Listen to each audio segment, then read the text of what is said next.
Mĩtangĩko ĩrĩragererwo nĩ makiri ma andũ arĩa merĩgĩte kwamũrithio kuma mũtitũ-inĩ wa Mau na kwamba hema kambĩ-inĩ cia mĩena ya Septet, Olmengenyu na Sagamian ĩrahũthĩrwo kũhanda mĩrũgamo ya ũteti ũrĩa ũthiũrũrũkĩirie rũrĩrĩ rwa Kipsigis. Ahamũrithio makiuga matiharĩirie gũcuka mĩtĩ yao gĩthurano-inĩ kĩa mwaka tũkĩte thĩna wa hotaninĩtwo, na haha nĩho seneta wa Baringo Gideon Moi aiyũkĩirie kanya ga gũkĩrĩra atongoria arĩa matũire thirikari-inĩ na kunĩra ritho mĩtangĩko ĩno.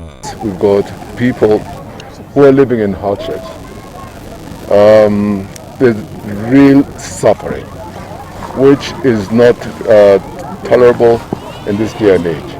That our fellow humans, our fellow Kenyans can be living in squalor. Hao wananchi wanatoa kilio kabisa.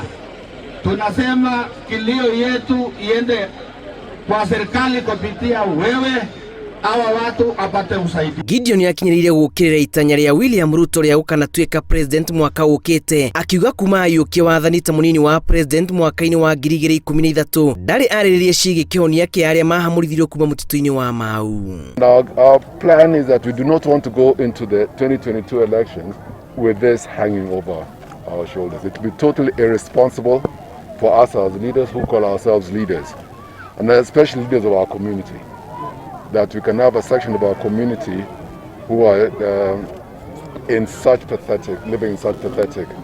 So we are requesting the government, if they are saying this land will not be occupied again, let them compensate these people. Moi arauga no ũkorwo ũrĩ mũtino mũnene bũrũri kũrika gĩthurano-inĩ ahamũrithio matathengetio hema-inĩ, na endi ateti no maramabatara. Mwena-inĩ wake akiuga nĩ eharĩirie kwanjia gũtangĩkĩra thĩna ũyũ rungu rwa ciumia 2 cia wathani wake na kwagĩrithia mĩtũrĩre yao angĩgathurwo ta president. Tupatiwe haki, tumpatie hata kununua mashamba mahali pengine. Hiyo ndio kitu tunaomba. Ngĩribotera Inooro TV, njĩtagwo Julius Karithi wa Mũnene.